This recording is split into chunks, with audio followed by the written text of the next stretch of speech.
Well, yeah, certainly. I mean, it was our fault. We made a mistake. Spotter said it was clear. It wasn't clear, and, I didn't want to tear my car up, tear his car up either. I respect everybody, and I demand respect. And, I apologized to the guy when he came over the car, explained to him what happened, and then he took it to another level when he started calling me an idiot and whatever else. And I don't appreciate that. I'm not going to take it. I told him how I felt. I called him out. He didn't show. And so, I'm good with it if he's good with it, but I'm not going to be disrespected by no means.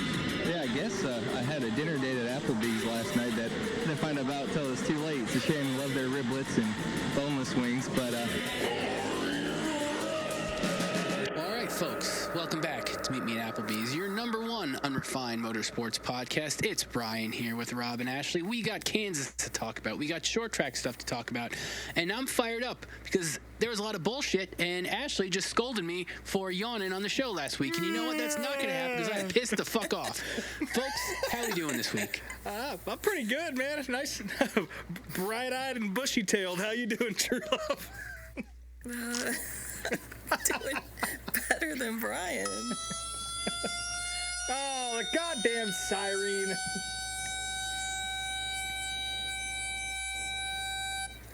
It's Brian. Cool. He looked into a finish or looked into a win. No. We're going to argue that because the fuck he did not. He did look into a win. No, let's talk about that in a minute. We're not even there yet. Let's have to get Dave Moody in here to moderate. We'll save it for a few minutes here. Yeah, I'm sure you are. Anyways, ARCA, Bean Nation, baby. Yep, he won. That's about all I saw of the race. I was joking to Trula before the show that we don't even have to change the ARCA notes these days. It's just always fucking Brendan Queen winning, so we just leave it as is. And it suited us well. Did he wrap the title up this weekend, or is it he has to start next weekend? He has to start at Toledo next weekend, and then he's the champion. So. Hell yeah. That's awesome news. Yep, good for him. Well, it's this weekend, I think, is because my Bobby asked me if I wanted to go, and I was like, I'm going to be out of town, unfortunately. Yeah, I'm washing my hair that day. I'm any excuse to not go to an ARCA race. I mean, I would go just to hang out, but I have pressing matters in New York to deal with, so won't be doing that. But so that was ARCA. Butterbean won. I don't know what else happened. It doesn't fucking matter because it's ARCA. Who cares? Moving on to Saturday. Lately, I've just been like, I'll watch these Xfinity races and just they're out of my head by the time the race is over with. I couldn't even tell you what the hell happened. Justin Allgaier won the first two stages. I know that. I mean, it was a fine race. Can't remember anything crazy happening. Yeah, I didn't watch a second of this. I was at Stafford when that was going on. And, of course, as I've mentioned every week on the show, the CW app doesn't show the race yet. So when I wasn't watching features, I had Martinsville on my phone. So you guys are going to have to fill me out on this one. Actually, I take that back. The one thing, and I don't want to, not to jump ahead here, but the one thing I did see from this was Nick Sanchez just begging for an ass whooping yet again, coming all the way down from the next county up to the top of the racetrack and just completely cleaning out Justin Bonsignor, who needs all the fucking help he can get in that JGR car because it has not gone well for him. Yeah. Saw that highlight on Twitter and I got very angry in the grandstands and immediately ate 3 or 4 Zens just to ease the pain, I guess. Anything else happen besides Rob getting angry and wishing Matt Crafton would pop out from behind a pile of tires again? Well, this is getting a little ahead of notes, but might as well mention it now. So, rumor has it that apparently Richard Childress may be announcing his retirement this weekend in Charlotte. It's the rumor; nothing's confirmed yet. We're just seeing this in the last couple hours. But after not being able to figure out how his monitor worked in the pit box on Saturday, maybe it is time for old Pop because he did get word that he could not work his monitor at all. So he went on the team radio asking for help. Yeah. Yeah, and Robin Pemberton wasn't there anymore to help him out. Not Robin Pemberton. Whoever left. Who was Rowdy's crew chief? Randall. I mean, he's still there. I mean, he's not done yet. But he's done fucking with Pop's monitor, though. That's for sure. Yeah. Yeah, that's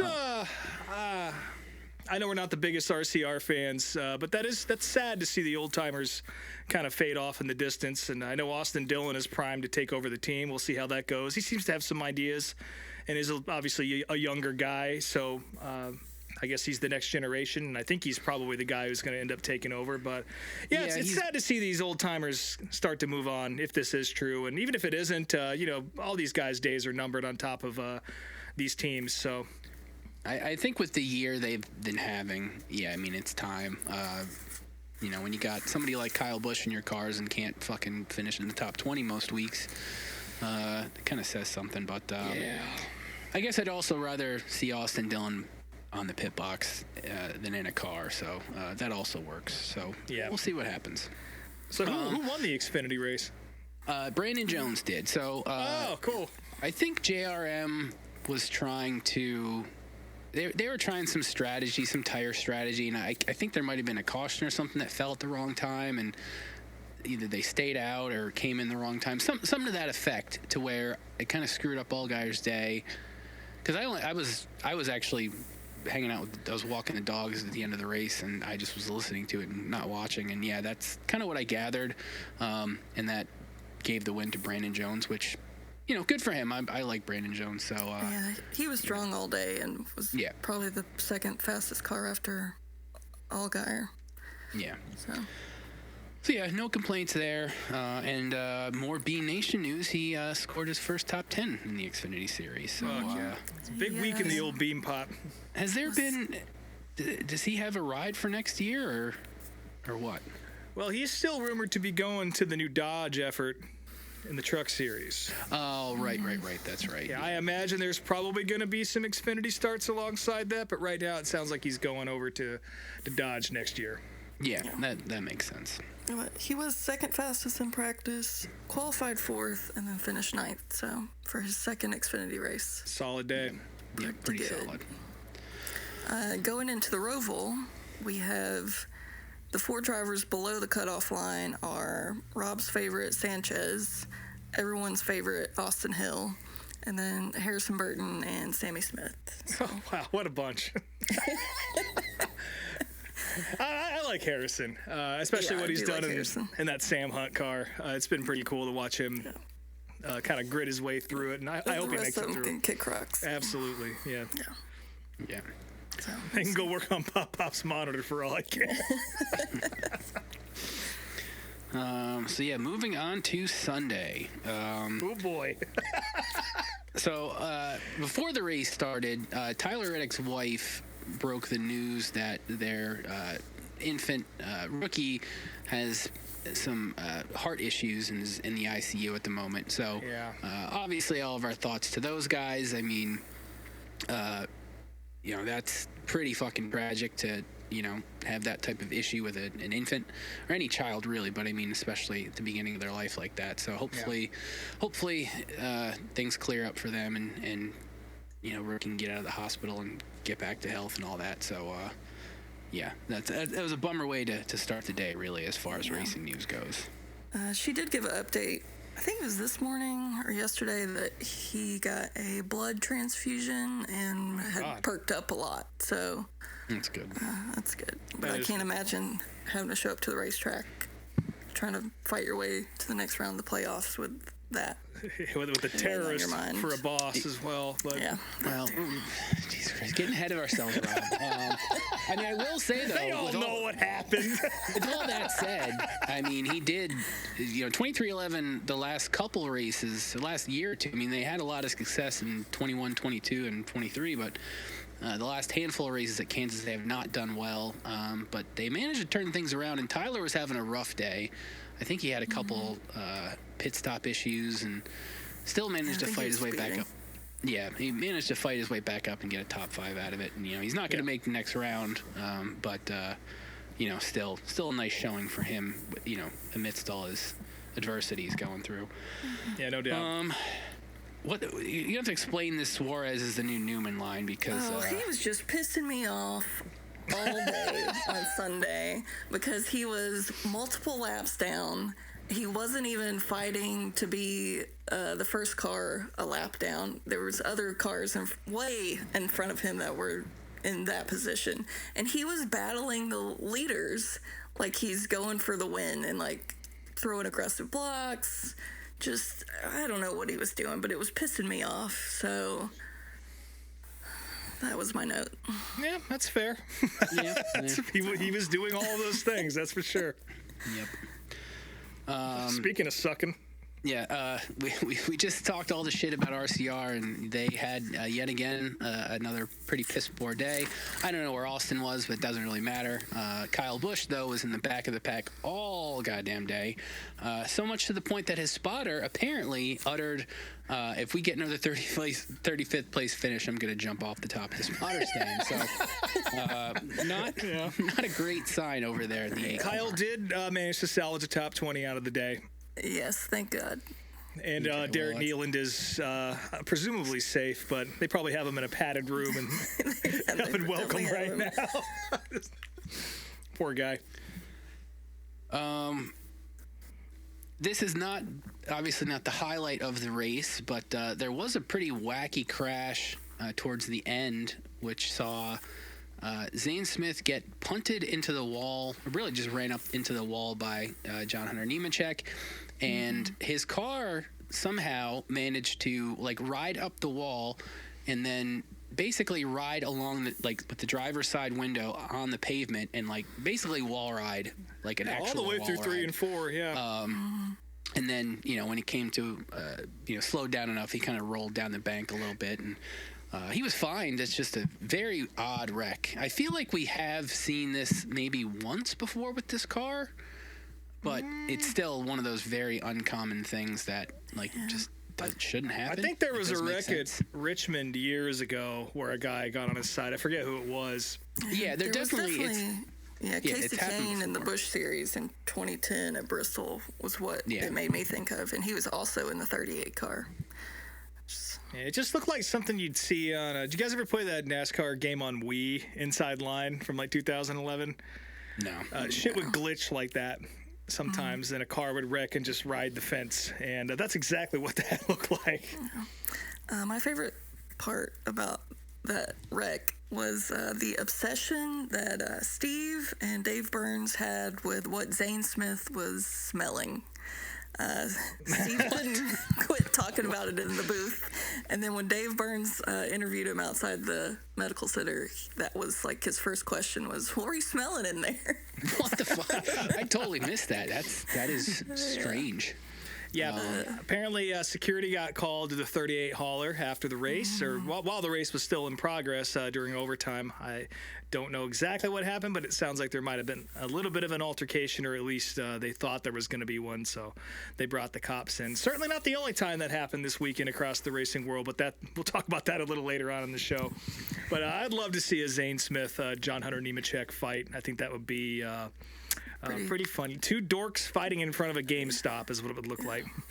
Zane is a bit of a shit talker, though. That's the thing. He's a very vanilla guy in front of the camera, but like in the car, he talks a lot of shit, which I respect. And he had a good run going. I mean, he was in the top 10 for a good portion of the day. Second or third week in a row where they've actually had a decent amount of pace. Unfortunately, nothing to show for it, but yeah, the 38 is definitely improved. Yeah. There's also a great video of that a fan took out in the grandstands of that wreck. And the best part of that video is there's another probably drunk guy captured in the video with his arms up in the air reacting to the wreck, but he is not even looking at Zane Smith's wall ride. He's looking in the complete opposite direction, so he missed the whole thing. Yeah. I'm sure that's not the only thing he missed that day. What else? I think we're missing a couple things here. Oh, yeah, John Hunter Nemechek and Priest got together. Priest did his best Nick Sanchez impersonation, and I was real quiet about that. But that was less egregious than what Nick did, I would say. Well, Priest but also still. was able to get out of it scot-free. I mean, he just spun through the grass, thankfully, so he was able to continue, which, at least helps the mood a little bit. It sucks to see that. But. Yeah, immediately after the Sanchez deal, I was texting everybody I knew about how that kid needs to be, drugged through the town behind a horse and his ass kicked and all this, and then on Sunday, my guy fucking does pretty much the exact same thing. But that was a little better, I guess. Yeah. All right, so now we got to get to the end. So to set it up, it's inarguable that this was Denny Hamlin's day. I mean, he had the car of the day. He led most of the race, and towards the end, well, it wasn't without issue. That's for sure. Yeah. Yeah. Towards the end, he lost power steering. He had a couple bad pit stops, and he ended up in the top 10. I think he restarted 6th towards one of the last couple restarts. Meanwhile, his driver Bubba Wallace started out having a dog shit first first stage. They were able to improve the car to where he was running up front and leading, and there were a couple cautions towards the end of the race, Kyle Busch being one of them, and had he not hit the wall and caused a caution, we wouldn't be having this conversation we're about to have. But there was also an instance with Hocevar stopping in the middle of the track and then dragging out the caution laps too, because he was beached. Once the trucks got there, he decided he wanted to try back to the garage, and didn't work out. But he was beached on the turn. Like, they showed him with spinning the tires on the turn. So I'm guessing because he didn't want to get towed back. I missed that part, but I'm assuming he didn't want to get towed back. So he must have tried driving. But a couple extra laps. I would also like to add into the equation, for me, being a Kyle Larson fan, I now know the pain of what True Love usually goes through with Chase Elliott and Alan Gustafson when they brought Larson and Elliott down for 4 tires at the end there when everyone else took 2, and it seemed like tires weren't that big of a factor. So I made sure to let True Love know I understand, and we'll see you in 9th and 10th place, which I thought was going to be the case, but as we're about to find out, that wasn't so.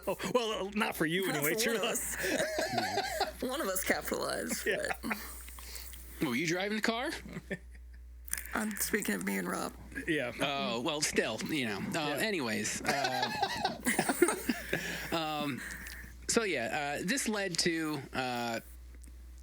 more or less a showdown between Denny and Bubba. Bubba restarted with, the overtime, and he was able to kind of run Bell up the track, coming to the white flag. Bubba definitely... I mean, it was a move for sure, but it wasn't as egregious as the next move. Coming to the final turns, it was very clear Denny had a run, and he ran up Bubba's ass and got to the inside of him, and going into the final turn, basically just pushed Bubba up the track. Bubba got in the wall, they got into each other, and this gave the win to Chase Elliott, who was in 3rd place. Just motored on by. God damn it. Obviously, this caused a ton of controversy, and Denny was not apologetic at all in his interview or his podcast, but also really gave a lot of excuses as far as I'm concerned with how he drove. Like, listen, I don't think anybody wanted to see him give the win to Bubba. That would have been bullshit, and we all would have called it out. And, if he had passed him cleanly, this also wouldn't be a controversy, because he did have the car of the day, and, everybody's expecting him to win. He's going for 60 wins. His dad's in failing health, and he wanted to win for his dad, blah, blah, blah. Going for the championship, all that bullshit.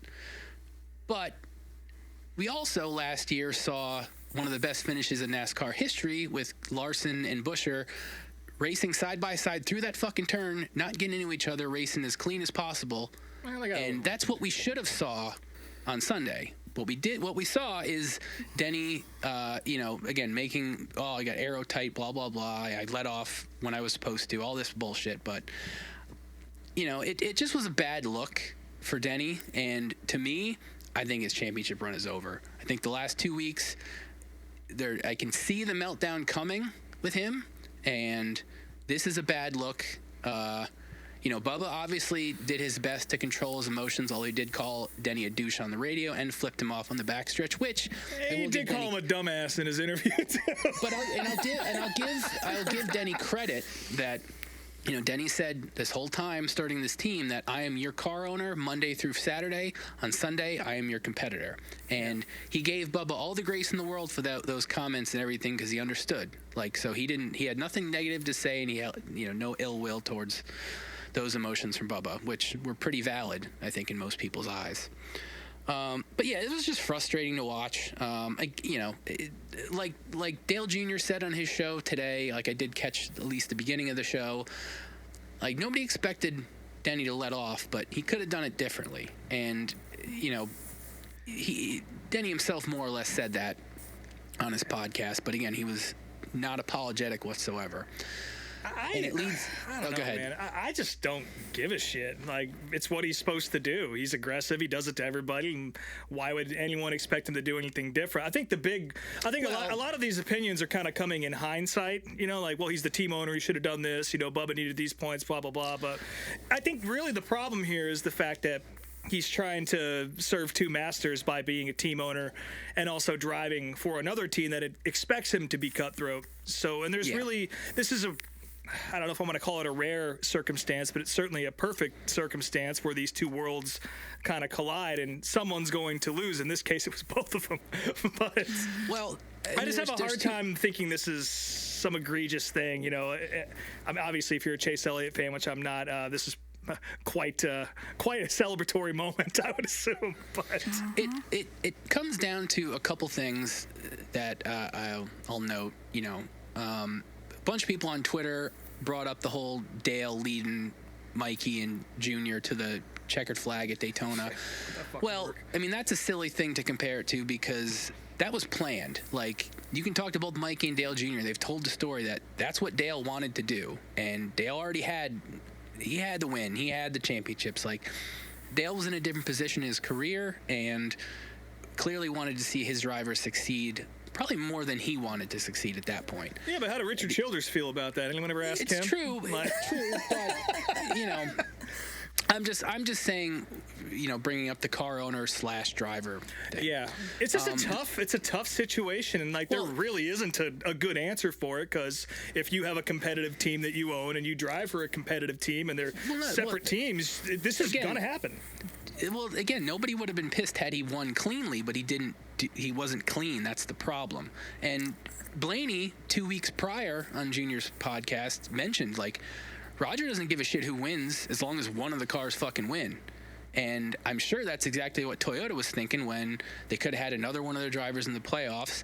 Now you got Logano to fucking worry about because he's above the cut line. And it was just a bad look. It is what it is. I don't know. Who the fuck knows what's going to happen with 2311 next year? But if I don't know. I don't know what else to say about it. How do you feel about it, True Love? Well, I think Denny was kind of damned if he did, damned if he didn't. There was, but I think his post-race interview kind of really put him to perspective where his headspace was at, because I have never seen a more dejected interview from Hamlin. It sunk in real quick. That, he went too hard because he was going for win 60, and he also brought up again that he wanted this win for his dad. So clearly his dad is not in a good place health-wise. So I think he just went over his head there, going for it too hard. Yeah. Which led to Chase Elliott capitalizing. I ain't even going to give you any grace because you gave me no grace when Ross won, so I ain't giving you shit. He lucked into that win. No, the fuck you didn't. He lucked into that win. He lucked into the win. Lucked into the win. Let me explain my side then. You just got your head up your ass and not giving any information that's relevant. Y'all got me cackling. This is great. If they didn't get into the wall, he wouldn't have won. Simple as that. So you can give me an explanation you want, but we all know that's the truth. So on the final restart, Chase starts 10th, made the moves that he did aggressively to get up into third. He dove in front of Bell, under Briscoe. He got himself in position. If he doesn't get himself in that position, then, he's not there to capitalize on that. If Hamlin doesn't run Bubba in the wall, yeah, they're going to go head-to-head to the line, but he did. And regardless, no other driver made the moves to get themselves in that position to capitalize when Tweedledee and Tweedledum go into the wall. So he made his own luck. He put himself in the position to capitalize. And if Chase doesn't make the moves that he made to get there, then no one is there, and Hamlin still wins, regardless of if he put Bubba in the wall or not. Hamlin would have still won because no other driver put themselves in that position. Yeah, I hate to say it, but I gotta agree with you. I mean, Chase was running in the top 5 all day. I don't think he had the best car, but I think we used the top 5 car. Yeah, I think we used the term, not we, but as the three of us, but in general, the term lucked into wins gets used a lot. And I think that's fair when you look at William Byron winning the Daytona 500. He did luck into that one a little bit more. But, Chase definitely was positioned well. And he actually amazingly had a pretty good call from Alan Gustafson putting 4 on. That was probably the extra little gas in the tank he needed. And Larson also put 4 on, and he finished 6. So Chase just made the moves. And Larson's car was not nearly as good as Chase's was. He had his moments, but he would, over the course of a run, he would kind of fade, and it was clear he wasn't going to win. But Chase was always kind of there or thereabouts. So I think it's a little unfair to say he lucked into it, but he was certainly the benefactor of these two guys chuckle fucking each other at the end of the race. And the siren still rings regardless. Yeah, I live next door to my parents, and I heard my dad go outside 3 separate times and ring his siren. And then I didn't hear this, but apparently my mom went to every door on their house and opened the door and yelled out the doors. What the fuck?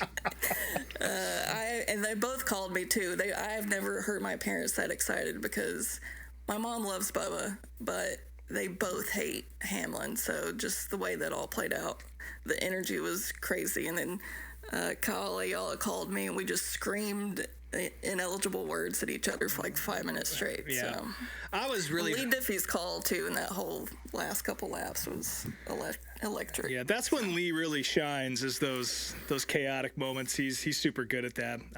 Again, I wouldn't have been thrilled with just about anybody in the top 5 except for Chase Briscoe. I was kind of hoping he would be able to pull one out of his ass, but that was... Despite the fact that it was an overtime finish, I think that's one that is warranted in being in the highlight reels for a while. Yeah. Kind of felt like the universe course corrected from Martinsville 2017 a little bit. What the fuck are you talking about?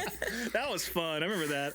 I remember watching that on my phone from the back of my sister-in-law's car. We were riding around doing some shit in Charlotte, and then Chase got in his face and all that. And I was like, are we going to see this kid fight? And we didn't, but God, that was fun. Back when Martinsville had good races. Yeah.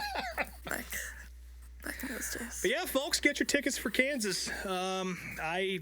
Again, just fall Kansas, though. Just fall Kansas, yeah. Put your flannel on and get out there. So that leaves the bottom 4 going into probably another SVG win. Both 2311 cars. Chastain. And who's the 4th? Is it Cindric? I'm assuming it's got to be Cindric. Yep. Yeah. I think he has to win. Yeah, I think really the only 2 that are... I think it's going to be between Chastain and Logano for the last spot. And, God, I hope it's Chastain. I think he's a little bit better on the road courses than Joey. So we'll see what happens on Sunday. But, again, the odds of SVG winning Sunday are already negative 105. I was going to ask you that. Yeah. He did get his first Oval top 10 this weekend. He did. He did. That was very good. He figured it out just in time. Also, what was up with Ty Gibbs going to negative 27 miles per hour? I never on the heard apron anything at the about start-finish line. Obviously something Kind of happened felt with like he was waiting car. for Denny to get there. This is the moment. He's going to Tristan McKee his ass. Yeah. No, I think there was something wrong with the car, and he was just out there trying to make laps, and he was down on the apron to stay out of the way. But the apron was definitely part of the racing line this time. But yeah, what a fucking track Kansas has turned into. We say it pretty much every other time they go there. And yeah, I got to get out there at some point. It's cool. A fun fact that I can't remember who brought this up, who tweeted this, but September 28th, 2003, a 38 Ford flips and a Napa sponsored car wins, and then September 28, 2025, same thing. So weird how that happens. Yep, numerology, folks. Mm-hmm. It's out there. The Book of Revelation.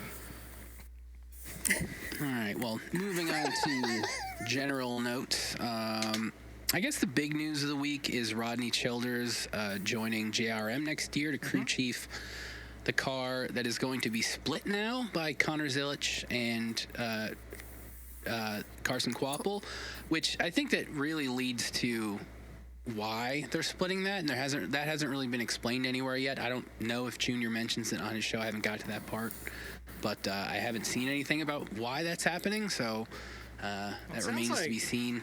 Sounds like AJ Allmendinger might get a couple runs in that car as well. Yeah, that was the other part of the note is AJ was on Door Bumper Clear, and it was rumored or hinted at that he's going to be in a JRM car for a few races next year. But it sounds like they're going to have two part-timer cars. Well, one will be split, but the other one they'll still have their all-star car. So that's interesting. And yeah, like everybody has said, it's probably a good place for Childers because you can actually work on Xfinity cars unlike fucking Cup cars. So it's probably a better place for his skill set. So not that they need the help necessarily, but it definitely ain't going to hurt them at all. Absolutely not going to hurt him. Yeah. We already talked about Pop.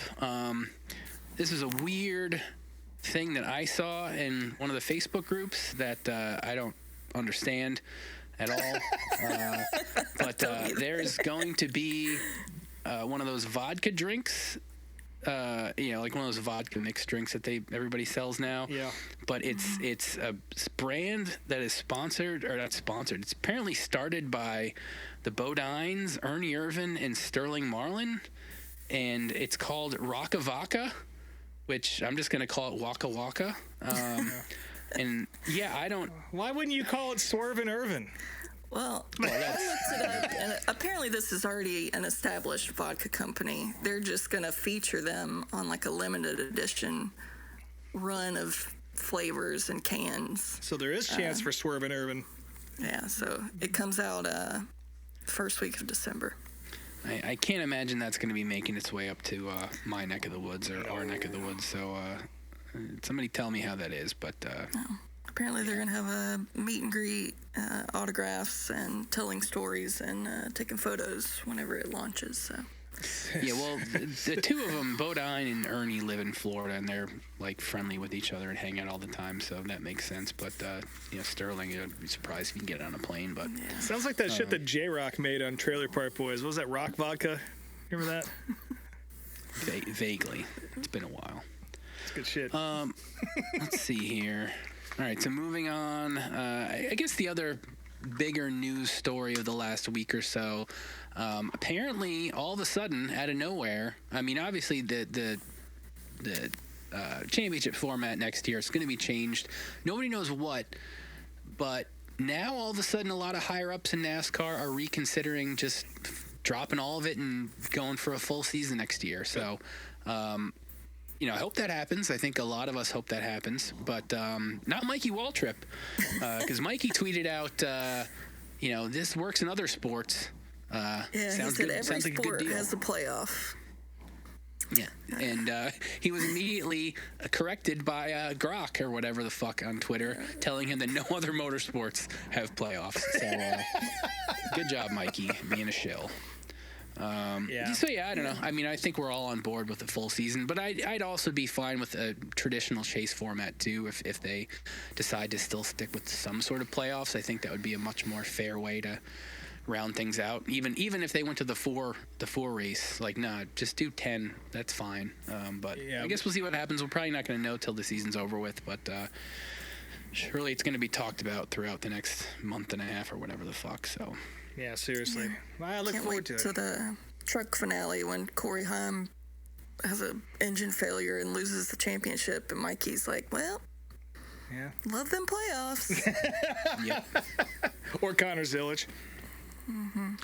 Yeah, you got to wonder if this has anything to do with the influence of these new marketing firms that are coming in, that are really focusing on the old school. And NASCAR, it's another week of ratings being down, which again, that's not really something we usually talk about too heavily on the show. It is kind of like a wrestling nerd thing to do, is obsess about ratings. So we don't do that, but it is notable that we're now the third or fourth race in a row where they're down about 500,000 viewers at least.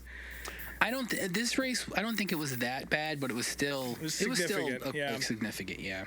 So I mean, that's this whole TV deal. It's based off of advertising revenue, and you gotta wonder if maybe they're willing to try anything at this point, and if these young fucking I don't know, skinny jean wearing motherfuckers out from California or whatever kids look like these days. What am I, fucking 60 years old? Jesus.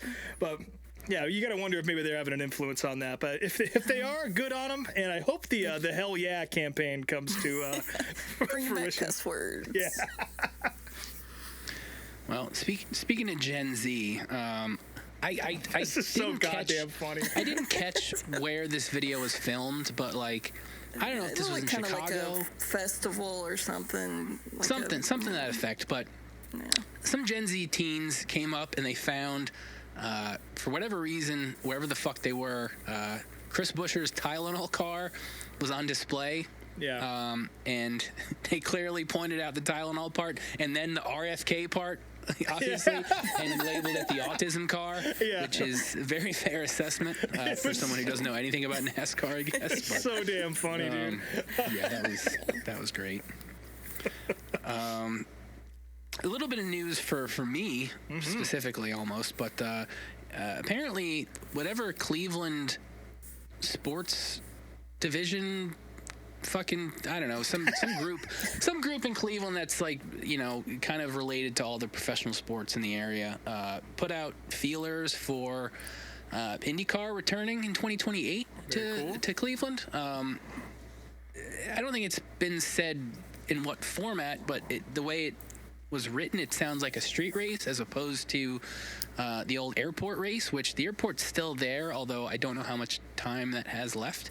Yeah, I was going to ask you as a Cleveland local if there would be a reason why they wouldn't consider that as a location for the race. I truly don't know, and the IndyCar race was done here before I moved to town, so I wasn't around for any of that stuff. Yeah. I mean, I can understand from a TV perspective wanting to do it in the city as opposed to the airport, because like the airport, I don't know, man, like, it's just a fucking big tarmac. There's, those races were definitely so badass, though. Yeah, but visually, it's going to look better on TV to do it through the city.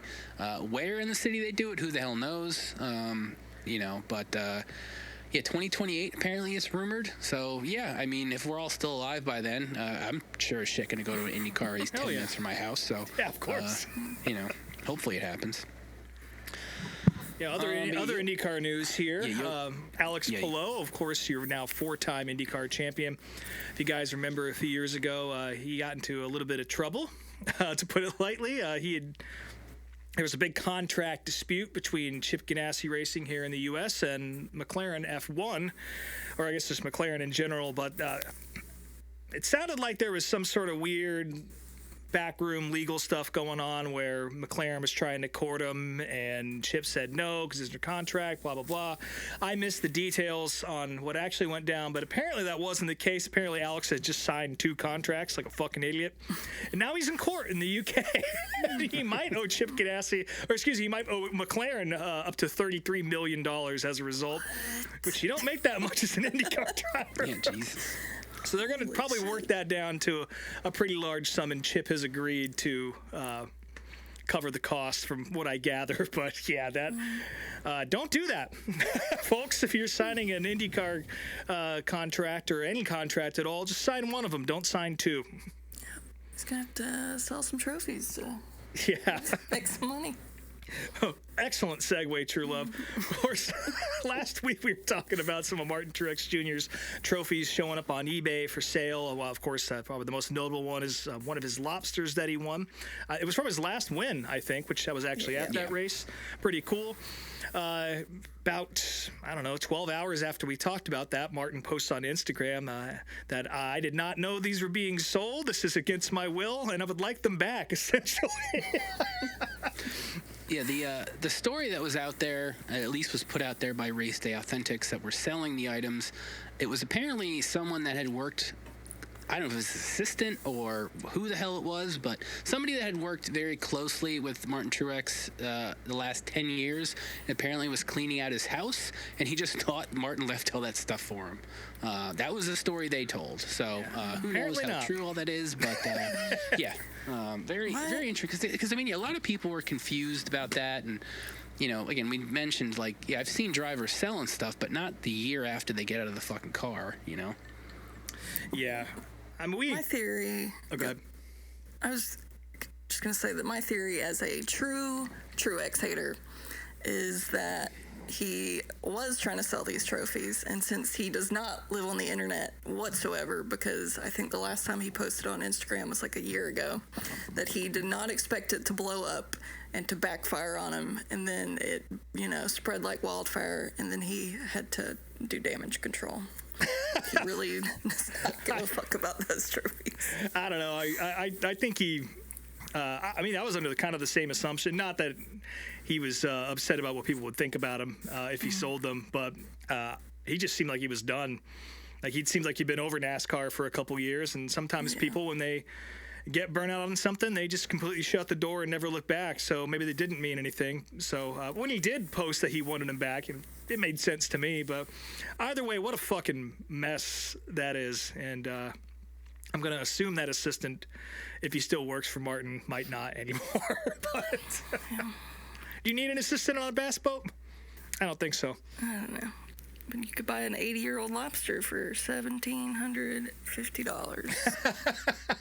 If I had cash to burn, that would be hanging in my basement right now, and Truex could come visit it. But he wouldn't get it back. Let me keep a claw or something at least. There you go. Speaking of people getting a hold of things that they didn't want or didn't want to let go, or just being disappointed in general, my brother-in-law, Tommy, did a really bad thing to me. Of course, he lives down in Charlotte. Good friend. We've all met him, hung out with him. Great guy. Love my brother-in-law until now, because he sent back. He lives down in Charlotte, and he always sends me hero cards and random shit that he thinks I'll like, stuff he finds at the flea market, whatever. And I got a stack of hero cards that came back from my wife today. Which, by the way, congratulations to Caddy. She just completed another triathlon down there and crushed it. Shaved 11 minutes off her time. And, of course, she had knee surgery a couple years ago, and it seems like there's no pain from that, so she just went out there and crushed a big event and did a great job, so I'm real proud of her. What a badass. Absolutely. But Tommy, on the other hand, I thought he was doing something nice for me. He sends me some hero cards, and I open them up, and right on top there's a Wild Child, Jack Hoddenchild 410. Right on top. I'm like, that's fucking sick. Got me a couple cursed Kyle Larson ones. Of course, the IndyCar program from this year, which ruined his NASCAR career. Got a couple of those. And it's like, well, I won't hang those up, but I'm glad to have them. And at the bottom of the stack, and I'm going to read it to you right now. Yes, please do. Is a Corey LaJoie Gamebridge truck hero card, if you can call it that. And it has a note on it that says, I had to send this Corey, I don't want a Truck Series ride, LaJoie, Truck Series ride card. You're welcome. And I don't know how I'm getting them back for this, but I will return the favor tenfold somehow. Perhaps if I can organize a ride along with Corey at one of these reluctant races, I will spend any amount of money to do that, but we'll figure it out. And speaking of Corey LaJoie, I do have some news to break here. I can't confirm too many details about this, but if you're a JJ Yaley fan or a Corey LaJoie fan, you'll be happy to know that JJ is going to be taking one of Corey's truck races off his plate so he can go sit at home and play kickball or whatever the fuck it is he does. So Hell yeah. keep your eye on that, folks. JJ Yaley coming to Aspire Trucking near you. And That Yaley got in a wreck with this weekend. I can't remember. Hocevar, maybe? I don't know. Could have been, yeah. Could have been. But I think it was Hocevar, yeah, now that you mention it. Yeah, one less Corey LaJoie race to look forward to. But, you know, that's okay. And I was asked by a friend of the program, Kyle Armstrong here, speaking of meeting drivers you might like or might not like, he wanted me to shout out the Simpson Fan Day that's happening on Thursday, October 2nd. That's this Thursday out at Simpson headquarters in Mooresville. If you want to meet some famous race car drivers and some up-and-comers, well, you can fucking do it from 11 a.m. to 4 p.m. out there. We got Greg Biffle. We got Cole Custer. We got Ryan Newman and his daughter. They're going to be there. Eric Jones is going to be out there. Carson Quapple, Brennan Poole, Grant Enfinger, Cole Butcher, late model star, of course, Parker Retzlaff, Richard Childress's least favorite associate. Jeremy Clements is going to be out there. Ooh, the legend Bubba Pollard. And, of course, our personal favorite, BJ McLeod. Also, there are hot dog plates available for charity, whatever the fuck that means. But that's going to be a fun day out there at Simpson. I believe Kyle's going to be working, so go tell him what's up, and you'll get 0% off a new Hans device from Simpson. But that's a fun event, and it seems like a pretty cool blunt rotation if I was going to go to an event like that. I kind of like all those guys, so that'll be fun. And, of course, there will be plenty of DARFs. I don't know if there'll be shopping carts full of die-casts or not, but certainly there'll be some DARFs. I heard you're bringing a shopping cart. Or no, Kyle's bringing a shopping cart. Well, he's bringing a couple with him. A little Fisher Price. A little hand basket. Yeah, the little Fisher Price ones. You can only fit 3 in there. But, hey, if you got a Cole Custer die-cast, this is your chance to get it signed. But speaking of DARFs, we have a pretty brief DARF of the week this week. Not Fox, but NASCAR's official Facebook account posted a video of Zane Smith's little wall ride there. Of course, that was nasty. And my favorite comment from all of this is a guy named Eugene Mapp who just says good. I am going to argue this. I'm going to give him, not DARF of the week, hater of the week. That is great. That is just straight up quality like shit post, yeah. He's, just good. Like, just one word. It's a wreck where, nobody got hurt or anything. Yeah. I'm with this guy. Not that I hate Zane Smith or anything, but, like, I want to have a conversation with this guy and find out who else he hates. So. Yeah. Yeah, I'm not going to hand out a DARF of the Week award for this one. I just thought this was too funny, and I didn't know where else to put this in the show. So Eugene gets an honorary right there. Good. I guess that brings us to the short track septic tank, and there's a lot that happened this weekend. I watched a bunch of racing in person and at home on the couch. Before we get started here, I do see a note that Brian added here about weed being involved in modifieds, which is pretty cool. Yes, I was watching Utica Rome on Friday, and my ears perked up when I heard the announcer say Matt Shepard and the Dave Camara Cloud 9 cannabis car. I was like, what?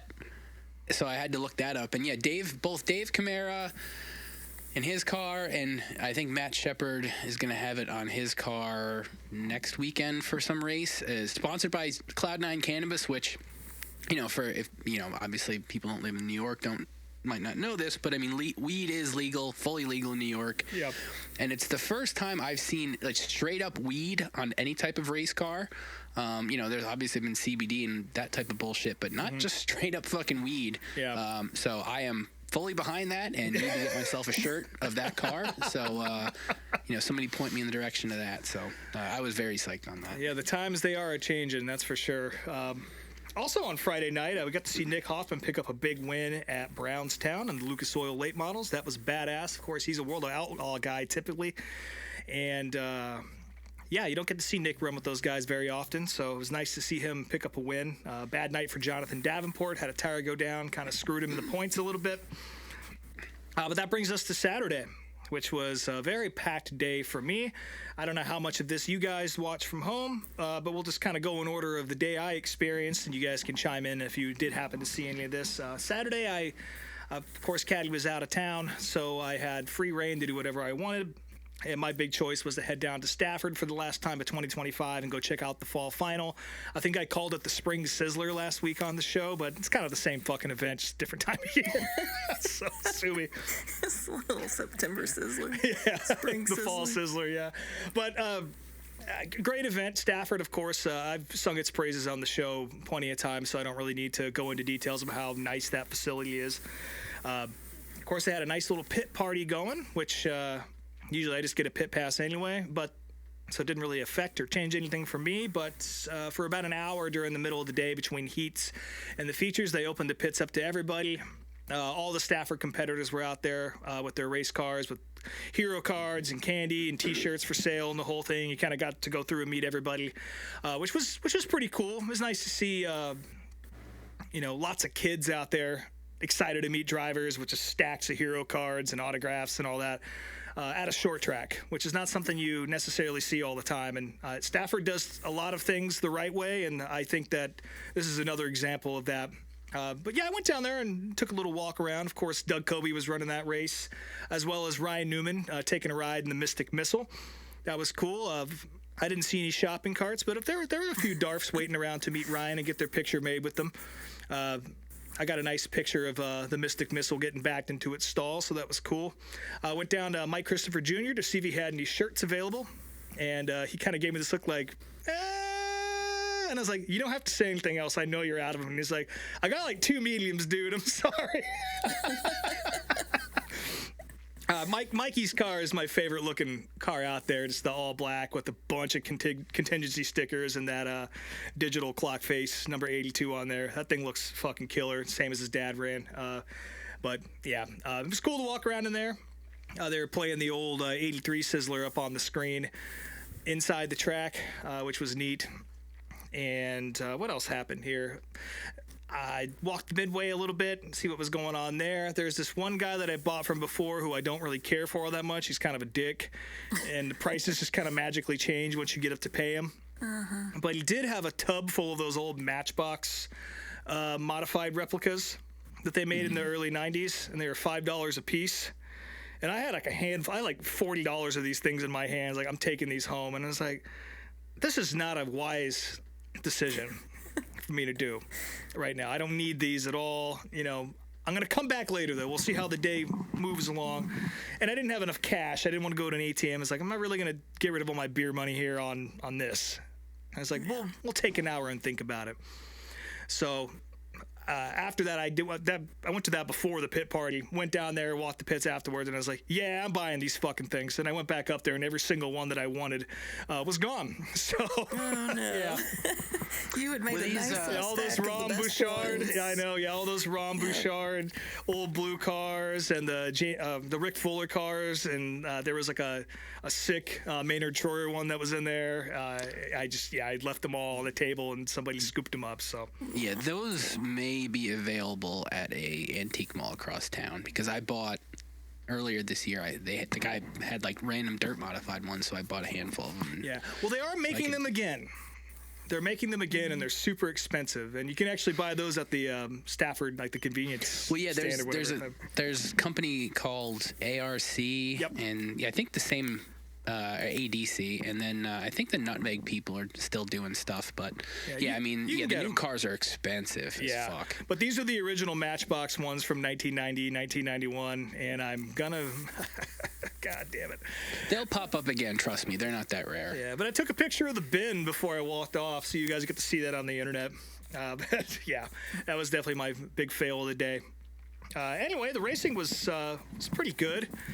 At least the first couple features. SK Lights were up first. They had a non-winners race, which was pretty cool. So basically, if you'd won an SK Light feature this year, you were not allowed to run in it, and they let everybody else have a shot at it, which Robert Bloxham III picked up that win. That was an exciting race. Usually the SKs are the ones to extend the show by about 2 hours, but they were pretty well on their best behavior, which was nice to see, despite the fact that it was a bunch of hungry folks who had not won this year or at all. So that was fun. The SKs put on a show as well. Keith Rocco ended up picking the win. Used a late restart to get around Alexander Pearl, who dominated most of that race. Mike Christopher charged from about 18th, I think. Maybe a little further up, but he maybe it was 9th. I can't remember. I'm getting these races mixed up between Loudon and this. But Mikey had another good run through the field and got up to 3rd. And then it was time for the fall final, the Open Modifieds, the big show of the day. Last big modified show of the year at Stafford. And these guys are the ones who decided to pretend it was an SK light race and just beat the shit out of each other. A couple of long yellows. We had a red flag. Total shit show. Almost got hit by an air cleaner that flew over the fence. That was fun. It was during green. In fact, me and the woman sitting next to me, we were both kind of marveling at the track drone, like the flow racing drone. Which, I've seen these at racetracks plenty of times. Usually it's at night because it's a dirt track or it's just a night race. But I've never had the chance to be eye level with one of these things during the day. And man, that thing hauls the fucking mail. It was kind of the show, to be honest with you. The video you sent us, it was definitely going way faster than I expected. Yeah, it's pretty incredible. And some of the footage they were able to get, especially of some of the wrecks later on, which we're about to get to, was pretty amazing. But yeah, the little, it was like a nut that holds the wheel cleaner on, shot by. And I was like, oh, it's the drone. And then I kind of went over the fence and I was like, I hope that's not the drone. And then you see like the top of the air cleaner rolling down the racetrack and just under green. No yellow whatsoever because all the parts flew into the fucking stands. Jesus Christ. But yeah, so a lot of parents around me who were probably rethinking the decision to sit their kids that close to the fence. But all was good. We made it out of that one alive. But the race itself, it was a shit show, but it was entertaining. Jake Johnson led a bunch of laps in the 15. Jake the Jet, always good at Stafford. And then towards the end of the race, I forget exactly what set this up. There was a big red flag where several cars got wadded up in turn 1, and it took a while to clean it up. Set up this restart between John McKennedy and Jake Johnson, which, if you guys don't know this, they don't like each other, like at all. They got into it at Star a few weeks ago. Both of them kind of butt heads in my opinion, but both great race car drivers. But, when you put them next to each other, it's going to be electric entertainment to witness. And that's certainly what we saw and mind you, Ron Silk is running in 3rd, just waiting for these guys to fuck each other over. Kind of like Chase Elliott on Kansas. Just waiting for these guys to do the dumb thing and then take that win away, which is exactly what happened. Jake was running the high line, I think. I might have this backwards, but one of them was on the inside.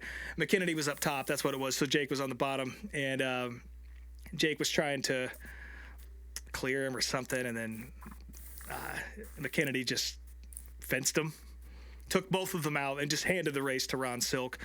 And, of course, the rest of the field just piles in behind them.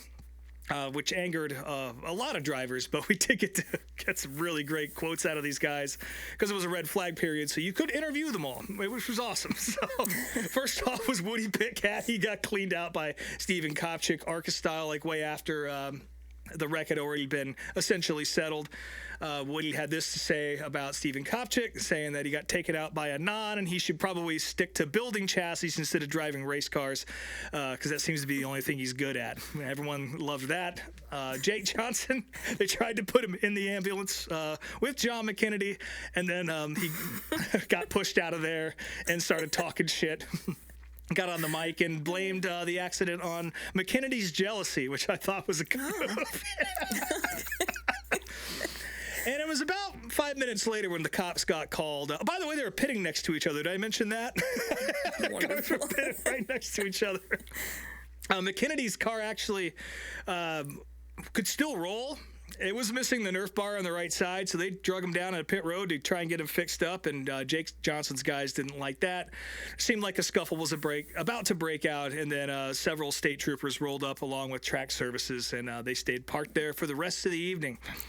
Eventually, McKennedy was not allowed to run. He got out on track and did a couple laps, and they parked him because that's a safety thing, not having a Nerf bar out there. Anyway, just handed it to Ron Silk. And he went out and won another big race at Stafford. I think he was probably my pick to win anyway. And all he had to do was just take a deep breath and let these idiots take each other out. So,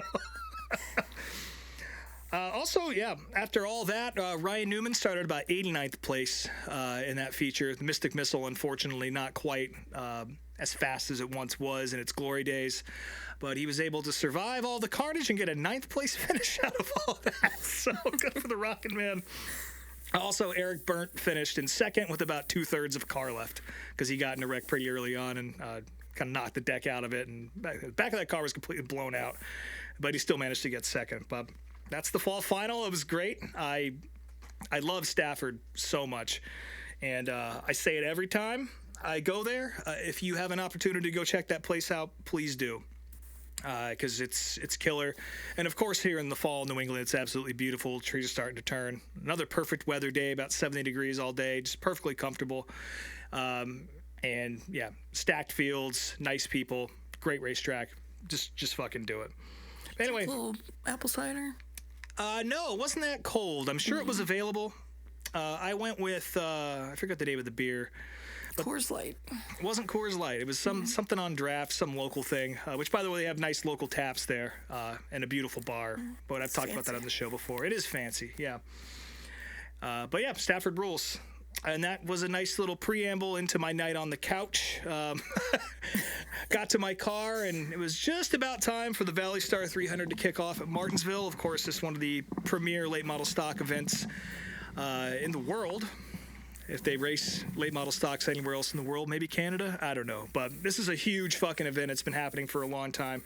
And it's definitely Daytona 500 level for this type of car. I forget how many cars were entered, but it was a shit ton of them. Carson Lofton ended up getting the pole out of winning his heat, which I believe was Heat 1. I didn't get to watch a lot of this because, again, I was at the racetrack. I would kind of check in on my phone. Did you guys watch any of the afternoon stuff at Martinsville?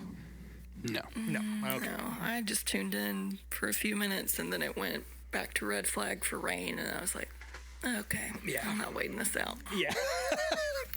Well, this is supposed to be my entertainment home. And I was like, well, at least I'll get home for like the last 100 laps or whatever. Also, don't really understand why it's the 300 when there's only 200 laps. Doesn't make any sense to me, but I don't know. I didn't do great in math in high school, so maybe I'm just missing something. But yeah, 200 laps at Martinsville doesn't typically equal 300 of anything. Unless there's 300 wrecks, which they got the first one out of the way immediately. I had the broadcast on in my car, just the audio, and they got going and immediately wrecked before they even got to the start-finish line. Lengthy cleanup there. Once they got going again, what's his name? I didn't write this down. God damn it. I don't follow this racing all that much. Friend of the program, Buddy Pulley, was there all day. So if anyone wants a real report on this race, Buddy will have a great one on his podcast. 100%. And yeah, he was down there all weekend in the belly of the beast. And here, I'm just going to pull up the results here and tell you this guy's name because I should know it. Trevor Ward, sorry. He ended up having trouble a little bit later on. But anyway, they get this thing going again. It's a pretty decent battle at the front from what I can gather from the audio.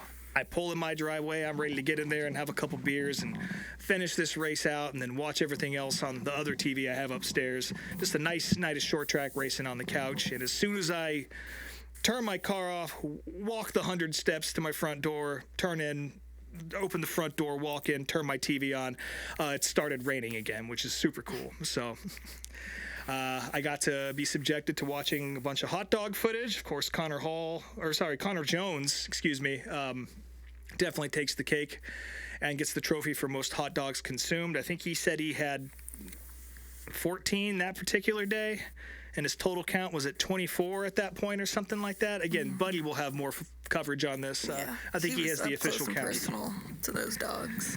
Yeah, he was sucking them down, which was unfortunate because eventually he got in a pretty hard wreck, backed into the wall, and I can't imagine that all of them stayed inside. And I just want to say, I'm not a big fan of Connor Jones, but it takes balls to eat that many Martinsville hot dogs and wear a white fire suit. And then go run 200 laps. So, course, the big highlight of the race for most people, if you didn't watch this race, you've definitely seen this. Tristan McKee and Sam Yarbrough not really getting into it. Not really two sides to this. Sam kind of touched him a little bit. And then Tristan, I think he door slammed him in retaliation. And then a couple laps later, he just completely right hooked Sam Yarbrough head on into the fence. Broadcast tried to be diplomatic about it, but I was already calling for his execution at home. You can't beat the kid's ass because he's fucking 14 years old. Yeah. And every text thread I had going about this is like, that kid needs an ass whooping. And it's like, can you kick a 15-year-old's ass? Well, no, that's what what's his face asked the reporter. Like, how old is he? 14? Yeah, you got 4 more years. Yeah. But yeah, that of course that opened up a nice little yellow flag period, and they were sitting down there on pit road getting to work. I think that actually turned into one of the breaks, and so they're sitting on pit road getting ready to work, and Tristan's just sitting in his car with the window net up. Of course, I wouldn't get out either if I was a child who just tried to murder a grown-ass man. And there were plenty of people who tried to come down and take a shot, including Sam Yarbrough. That old man, I don't know who that was, but boy. He ain't afraid to whoop a child's ass. Just that one, I don't know if it was a track official. I think it was like, get across the wall! Get across the wall! The one that had his arm drawn back, all cartoonish. Yeah. And then Sam Yarbrough having what appeared to be a pretty level-headed conversation with one of the crew guys from the Southern. And then it ended, of course, with the line that we just talked about, where he asked how many years until it was he could whip this kid's ass, which is 4 for those of you keeping track at home. But he's 15, so technically it'd be 3, wouldn't it? He's 14. Well, within 3 to 4 years, we'll be there. But yeah, not the first time he's done some shit like this. I think a lot of the anger is warranted. It's absolutely unacceptable to do what he did. There's really you're right. He just turned 15 in August. 3 years. Yep. So Sam, if you're listening to this, you can go ahead and shave 12 months off the appointment. But yeah, that was a bad deal, man. Bobby McCarty had a good interview talking about it. Sam gave a good interview. This is a prime example of the kind of shit we see out of young kids coming up, and not even that young of kids. That's kind of the standard now, and that's just a shitty way to operate, and you won't get very far by doing that. That's for sure. Hopefully this kid cleans it up, because again, he's fast. There's no doubt about it, but he's just way too aggressive. And I mean, another point I want to make about this, I don't think that if you're under 18, you should be allowed to race in a lot of these races. Like the old days, I feel like there needs to be some sort of age limit. If you can't whip their ass, you shouldn't be out on track. So sign a waiver or something. Yes, you can kick my son's ass or whatever. But yeah, it definitely puts a weird dynamic into these situations where the normal way things would work out can't really come to fruition. Maybe that's not the worst thing in the world, but when you got somebody hooking people on the fence like that regularly, that's also a problem. So how do you fix that? I don't know. NASCAR gave him a 2-lap penalty. That's how they fixed that, which effectively ended his night. But I don't know, just park a kid for doing that. But again, I don't watch this kind of racing all that much. I'm not an expert. You probably shouldn't listen to me as the arbiter of justice here. Listen to Buddy. Yes, listen to Buddy, please. We should have probably had him on to talk about this. I did have a short track dar for the week. There was a video, of course, of this accident, and this comes to us from a good friend of the program, James Honeycutt. The guy's account on Instagram is NASCAR fan 2006 CMR. He says, I'm not a Spire fan, never was, probably never will be, but I see it as a racing incident. Yeah, sure. The 7 got him pretty square in the rear bumper, but the bumpers don't line up. You know, the bumpers don't typically line up when you hit a guy in the quarter panel. That's why the 95 was shoved to the right. I've seen way worse right hooks than this. And I don't know if you have, except for Dale Earnhardt maybe. But yeah, that wasn't even really a right hook. So that's real dumb. That's actually our dar for the week. And my punishment for you is to have Tristan McKee drive you to whatever doctor's appointment you have coming up next and see how that goes, bub. Anyway, race came down to a nice little battle between Landon Pimbleton and Lee Pulliam. Of course, I think this is the only race of the year that Lee has run. He's a fucking absolute legend in these cars, and to see him running up front, it was pretty cool. They interviewed him at the last break as he was up front, and he was almost in tears describing how much it meant to him to be able to come out there and still run. Yeah, and that was a touching interview. I was really pulling for him. Yeah, same. I think everybody was. Landon Pimbleton did get the best of him in those last few laps. It was a hell of a battle, though. And that's Landon Pimbleton's second win at Martinsville. It's 2 grandfather clocks, which is pretty badass. And, that was pretty much... That was Martinsville right there. Connor Hall did win the Virginia Triple Crown, and it seemed like nobody cared about that. So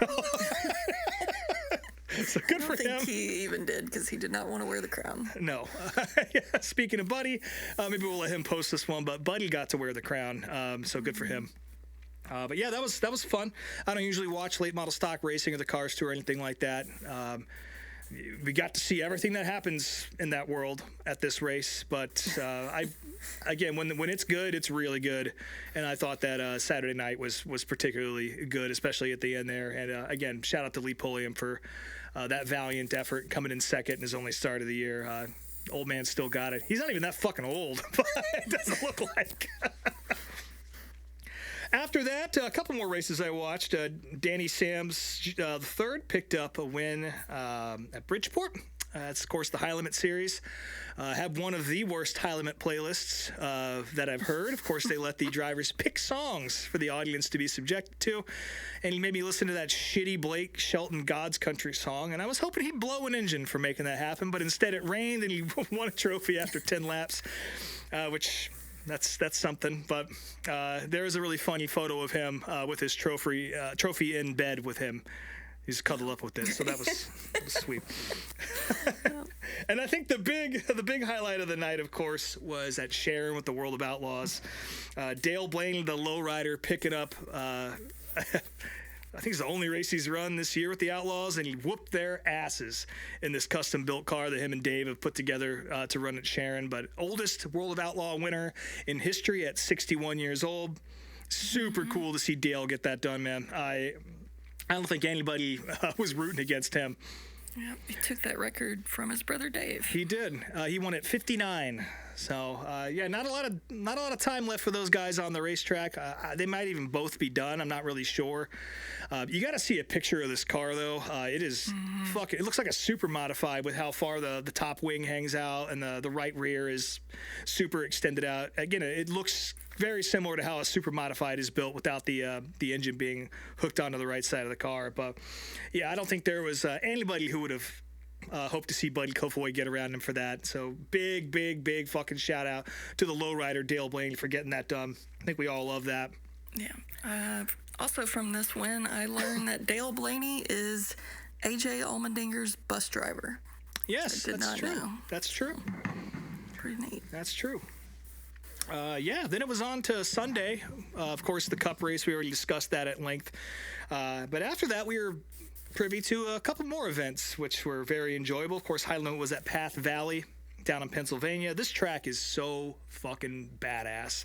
It's a little quarter-mile bull ring, high-banked. The lighting there is not your traditional just white track lighting. They actually use like different colors on the different light stands, so it looks kind of like your weed dealer's basement or a dive bar, the Thirsty Beaver or some shit like that. But it looks super cool with race cars on there. Super fast racetrack.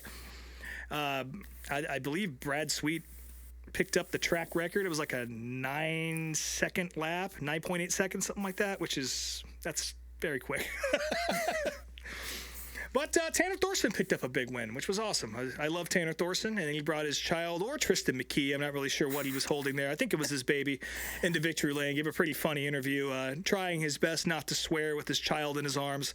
And he did a pretty good job. I think he might have let a couple out, but that was great. But the big show on Sunday night was the Road to the Dome at Coles County in Illinois. And so this... I don't even know if it's officially a qualifying event for the Gateway Dirt Nationals coming up in December. We've talked about the Nationals at length. It's one of the big short track events that we do extensive coverage for because Cup season's pretty much wrapped up, or it is wrapped up when this happens. So it's usually one of the last episodes of the year we'll do. We'll talk about Gateway. This is apparently a qualifying event for it because that race is now fully invitational for the most part.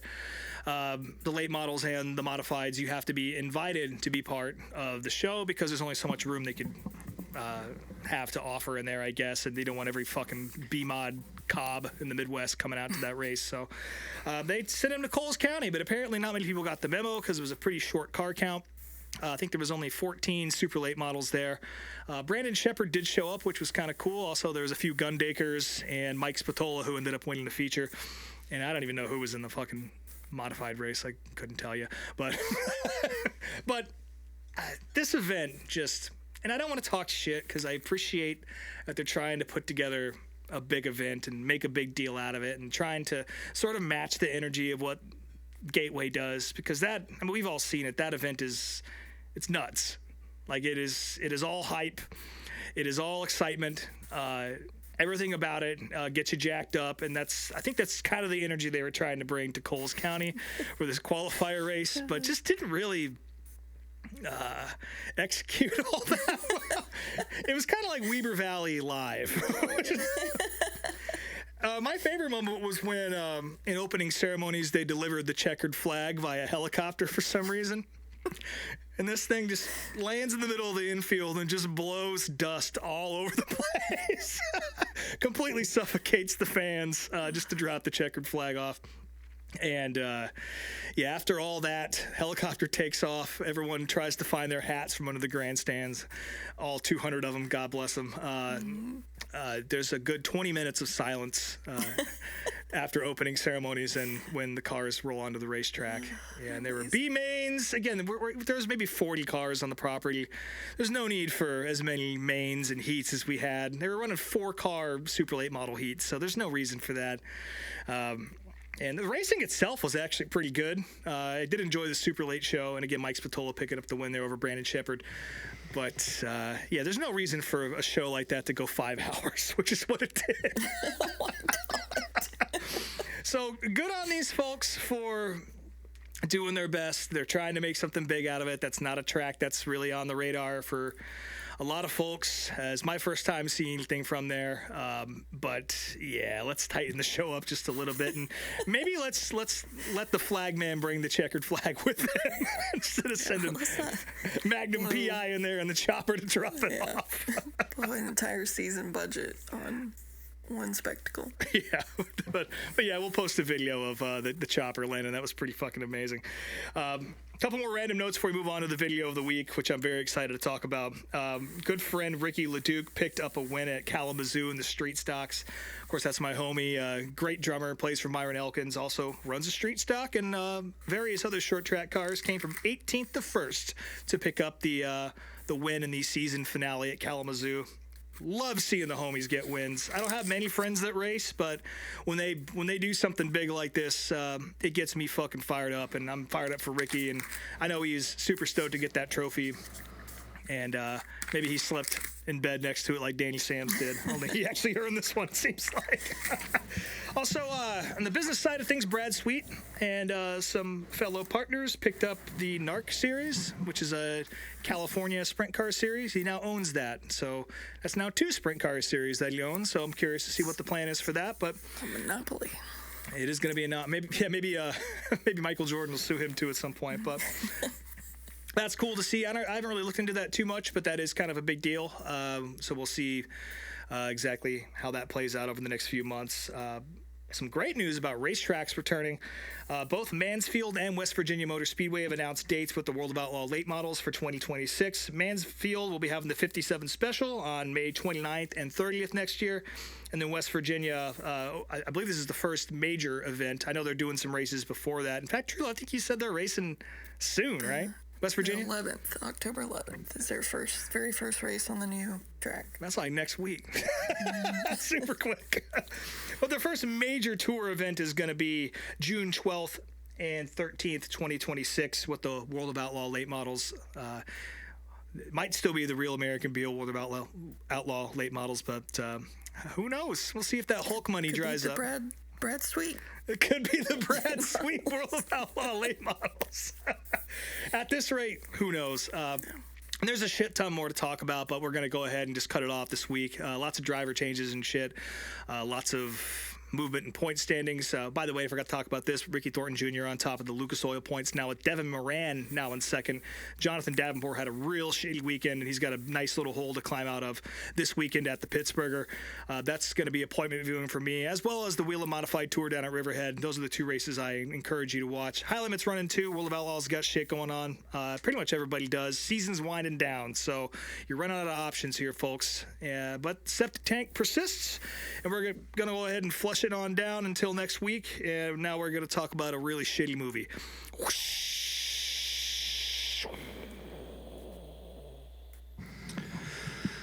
Boy, is it shitty. It's not good. Well, that's y'all's opinion. Well, you like certain characters. Yeah. Like 2 characters. So, when I first decided to search or pick this for the show, obviously I searched for this on YouTube, and in addition to finding the movie itself, there is a video by The Iceberg titled "The Movie NASCAR Doesn't Want You to Remember," and it is very clear once you watch this why people would have that opinion of it. So yes, Steel Chariots. Like I said, this was almost like a little bit of a fever dream for me, because I do remember like this being on TV when I was 13. But I thought it was a mini series of some sorts, and watching it, it kind of feels like they wanted to turn this into a series, or at least have some sort of a follow up to it. But we're jumping way ahead of ourselves. Yeah. And just by the universe, like 2 weeks after searching for this particular movie, NASCAR Man just happened to tweet about it, and here we are watching it. So, to start off, the movie itself, we jump right into racing action on the track. We've got Benny Parsons and Ned Jarrett in the booth calling a race at Texas. We get introduced to the Tucker family, who is the protagonists of the movie. This is an entire family that has been in NASCAR since the beginning of the sport. I wasn't great at catching everybody's names, so there's definitely going to be some that I'm sure you guys will help me out with. But well, neither were the writers. Yeah, but so the star of the Tucker family racing team is DJ Tucker Jr., who his dad is his crew chief, his grandma is the car owner, and his little brother is the spotter and also a driver himself. They mentioned he had done some Busch Series races. And, it starts off, basically DJ he's about to win his first Winston Cup title. Now, this is at Texas. There are many, many times where if you are an actual NASCAR fan, you have to completely suspend your disbelief, because I'm trying to remember where Texas was on the schedule. I feel like it was May. Let me look it up. This is 2000, right? No, it was 97. Oh. Yeah. So yeah, he sure as shit wouldn't even have locked in the title at Texas. Like, no fucking chance in real life. But regardless, in the movie, he's got to finish third or better to lock up the title. And in this race, he's also his Sorry, he would have. He had it wrapped up by April 6th, according to this. There you go. So yeah, right in April. His rival on the track is a guy named Glenn Walton, and I did find it really the only. I mean, I'm sure a lot of us who are Days of Thunder fans want to make comparisons to the two, and really the only connection between the two is the fact that Hardee's sponsors their car, just like they sponsored Russ Wheeler's car. Although the paint scheme for this car is dog shit. It is awful, like truly awful. I did love the Ace Hardware red and white number 9 car though. That was another dog shit paint. These guys put zero effort into these cars, making them look good. It was It's just a red car with fucking stickers. It's awful. Come on. I thought they were both of the time. It was classic. very Well, ARCA. Yeah. Yeah, the ARCA. That's a good way to put it. So yeah, DJ's got to finish third in this race, and his brother Brett is pushing him to go for the win. He thinks his car is fast enough, blah, blah, blah. Well, long story short, he wrecks going for the lead. He ends up, like, fucking up his shoulder or something, and now the whole season's in Yeah. By the in way, limbo. a lot of radio traffic for this guy. I'm not sure who the spotter is. I'm not sure who's... Yeah, they got, like, 4 people on the fucking radio. Way too many people on the radio. One person that's not on the radio is Randy Travis. He is their, like... I don't want to say personal reverend or whatever, Chaplain, but yeah. He's leading the MRO sermon at one point, and he's friends with the family. And he used to be a racer himself, apparently, before he found God.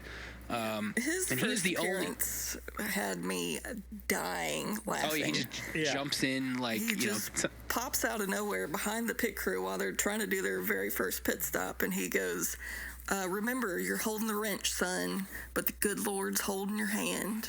Yeah. Standing there in his tight black jeans. Yeah, and then I'm wondering what the fuck is Randy Travis doing here? It's quite the shock. Yeah. So It's like Matt Crafton popping out behind those tires. Yeah.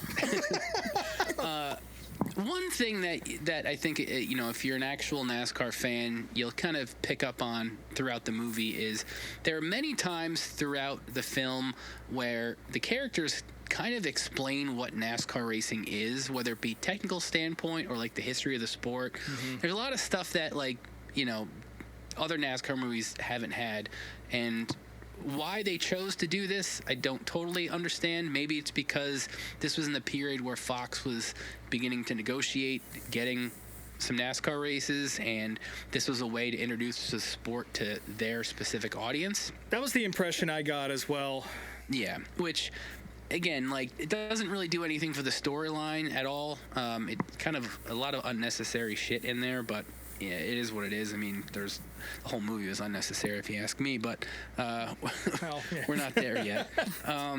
So yeah, DJ Rex.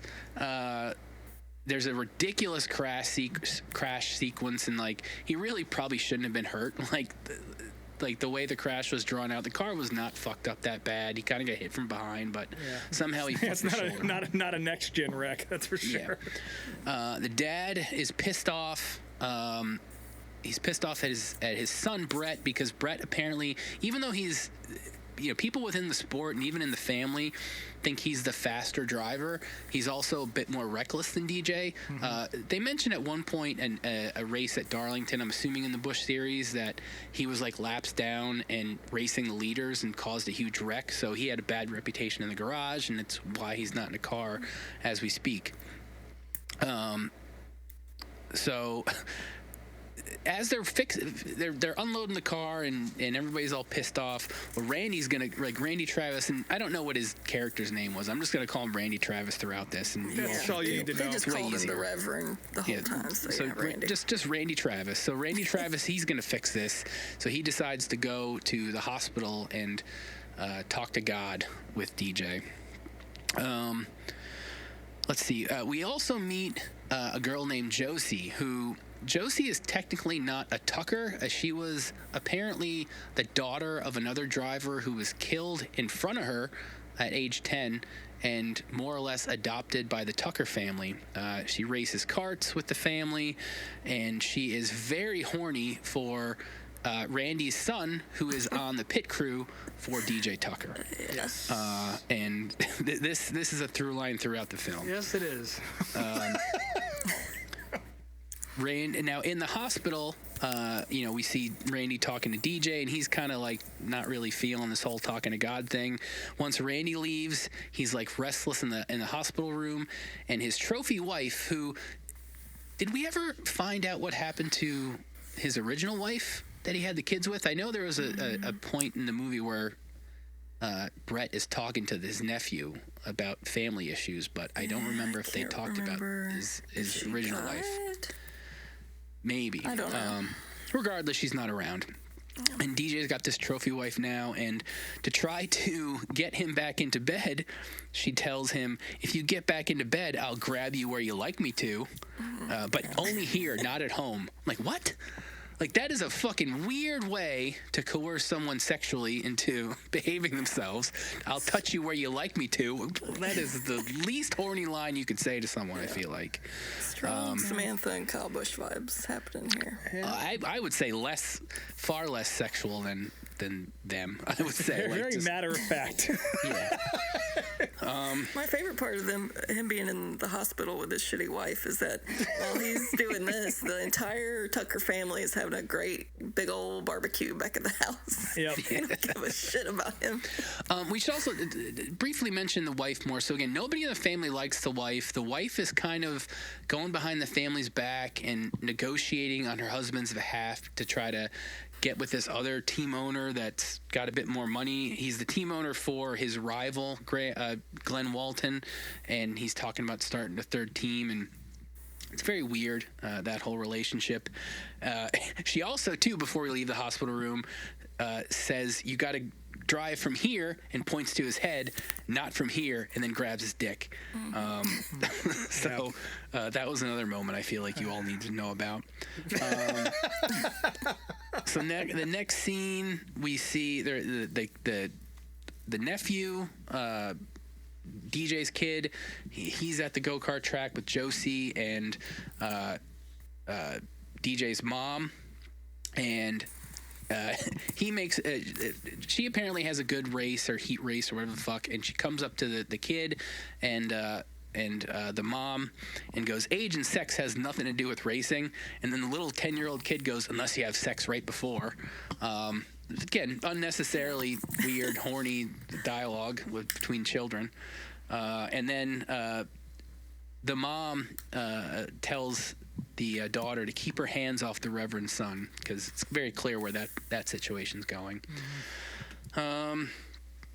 Now, I thought for a brief second that there were commercials, but they only just showed one random Coca-Cola commercial that was kind of like a preacher giving a sermon about race day, which, again, I thought was a weird angle for a commercial, but, I guess with NASCAR, it kind of works. Mid-90s. The next scene, again, this is a little more of a educational scene showing people working on cars at the race house, or at the shop at the house, and they're kind of explaining some technical bullshit about the cars. We see Josie trying to convince the dad to let Brett drive, and then he talks about the Darlington incident. And here's another weird scene. So we see Brett, the younger brother, he's just in this garage by himself, just beating the shit out of some old street stock with a sledgehammer. Yep. No reason at all, just beating the shit out of it. Apparently it's their car, it's their smashing car. That's what he says. Yeah. Every team has one. That's actually correct in NASCAR. The clobber car, they call it. Yeah, I guess that's fair. At this point, the nephew comes out and he starts talking to Brett about the family situation. He doesn't like the stepmom and doesn't get to spend enough time with his dad, blah, blah, blah. Yeah. And we kind of see a bond growing stronger between Brett and the son as well, which kind of comes into play later. Yeah, he says he wishes his dad never judged that Miss Texas pageant. Yes, he does say that. That's good, yeah. Let's see here, getting back to my notes. We see DJ randomly in a park by himself trying to do pull-ups, and he can't. Yeah. And then the wife mentions driving for the other car owner. We're back at the house, and for some reason, after they're done working, the preacher just starts hosing himself off shirtless. And then Josie comes over and hoses herself off all horny-like. And she's got her overalls half unbuttoned and shit. Yeah. Then she invites him to go. Do you want to go for a drive with me after work or whatever? And okay, so they're off to the races there. So basically, they take one of Grandpa's old cars, some old Buick or Edsel or something, and they just drive to this old still in the middle of the woods, which is, again, them visiting the family history. And she explains the moonshining background, which, again, everybody who watches NASCAR knows they were moonshiners, blah, blah, blah.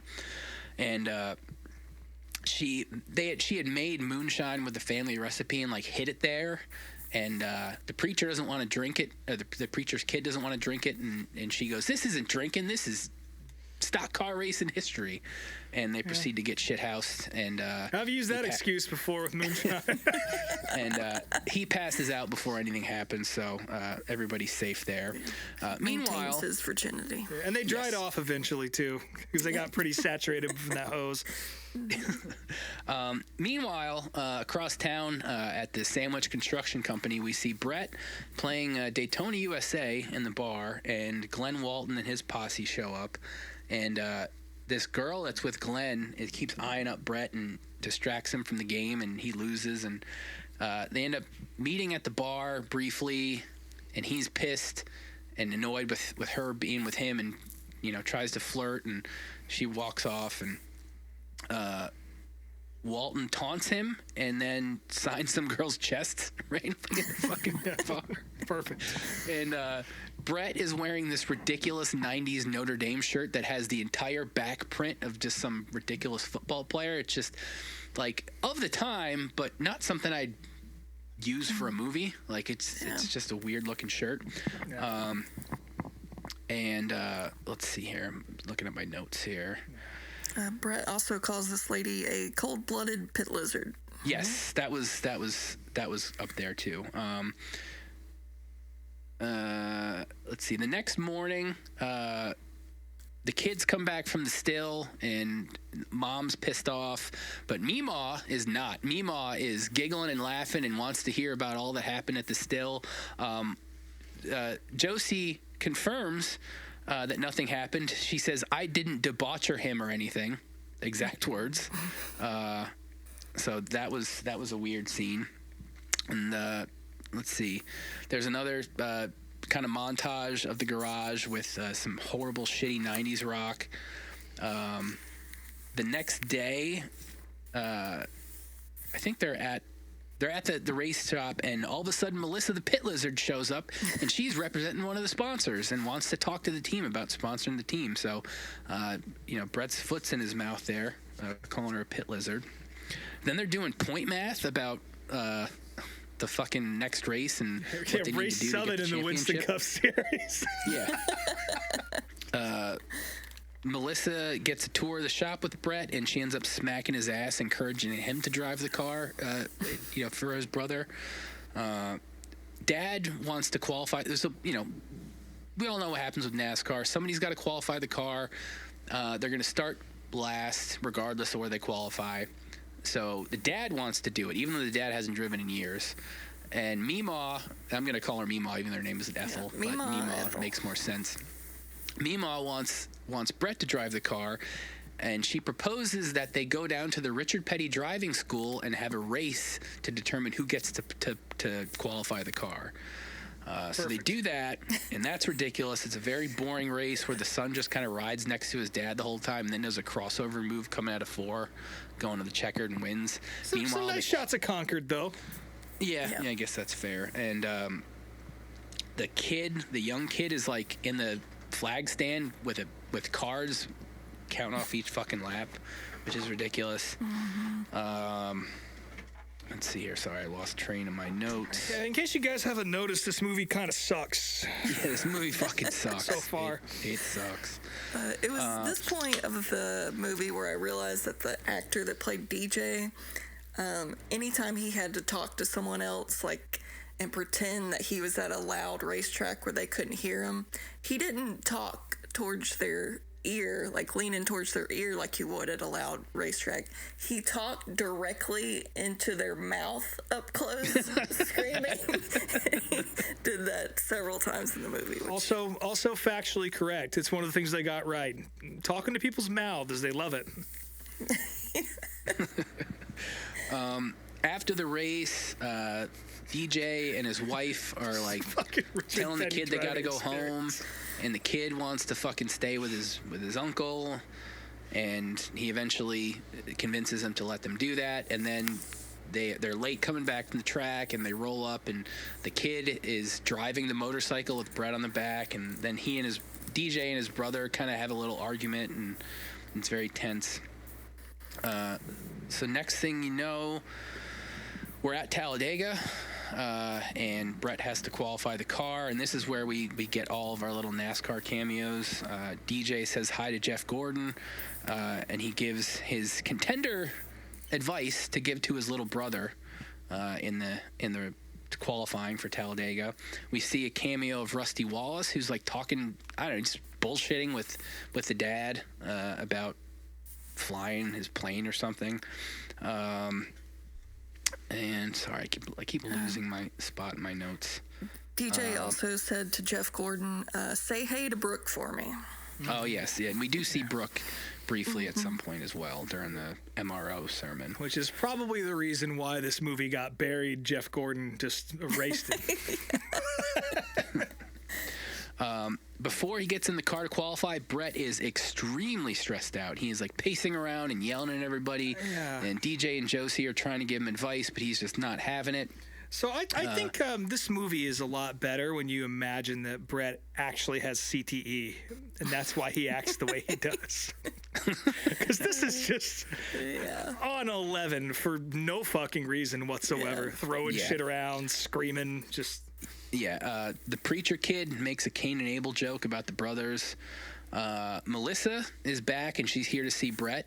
And she's here to invite him on a mystery trip tomorrow, which kind of calms him down just a little bit. And she also confirms that Glenn is not a romantic partner and just a business one, so the door is open for them to hook up down the road. Yeah, touch you where you like, but not here. Yeah. Let's see here. Where are my notes? The actors that they cast to play DJ and Brett, I watched this movie for an hour and a half, and at no point could I tell them apart. Completely unless interchangeable. one of them was nursing his arm. They are brothers. They are supposed to look alike. Oh, yeah, so but there is that. it kind of fucked with the storyline sometimes. Give one of them a mullet at least. Yeah, something. So another point where, again, as a NASCAR fan, you have to completely suspend your disbelief. They're worried about this car making the race, and provisionals existed then. Like, he was in the fucking top. He was leading the points. He would have had a provisional. They didn't have to go through any of this bullshit. He should have just been in the race to begin with. So, again, for the story, they create this drama of having him qualify the car, and he barely makes the race. Like, there's a commercial cut at the end of his run, and everybody in the fame is like, well, he didn't do it. And then they come back from commercial, and everybody's relieved because he made it. Well, he actually made it in the did. race by like 0.02 of a second or something like that. And let's see here. You can see where this is all going. Yeah. I think next is the mansion party. Yeah, so next up, they're at the mansion, and Melissa and Brett are there. They're there to talk with this Bass guy because, he's, again, looking for a third driver, and apparently he doesn't care which one of the brothers he gets. He just wants one of them. And he also mentions he has to keep up with Rick Hendrick. And yeah, he calls him Ricky Henry. Does he? Yeah, he says to keep up with old Ricky Henry. I thought he actually said Hendrick, but I'll have to. It's take your implied. word on that one. He does kind of look like Richard Childress, this team owner. Like a little bit. A little bit. While this party is happening, we see DJ and his kid. They're like, DJ's like doing fucking physical therapy with a weight next to his trailer, and the kid finally opens up to his dad about the wife, and DJ makes a bunch of promises to do all these things with the kid after the season's over with. Cut back to the party, and DJ's wife is now there to meet up with the Bass guy, and it seems like they're kind of flirty with each other, and then it becomes clear that Bass wants to fuck the wife, and she wants nothing to do with it, and she kind of walks away. Also at the party, we see the Glenn Walton guy confront Brett and Melissa. Brett punches him, and they fight, and it's not even totally clear to me why they were fighting in the first place. I think Glenn might have said something about his driving skills or whatever. Well, he was touching on the woman there, and it was a whole thing. Yeah, it was a whole thing. Showed up dressed like a magician in that little vest. But regardless, the fight happens, and then afterwards, Melissa and Brett make out. We see Dad at the shop working on the car, and he's worried about tomorrow, but his wife brings him out some treats, and they start making out. Just everybody's fucking on this movie, basically. Randy Travis gives the MRO sermon before the race. We have Mark Martin have his cameo, and he gives Brett some advice, stating, if you race dumb, you're on your own. The most realistic dialogue in the whole movie is just Mark Martin saying the shit he usually does. Yeah, pretty much.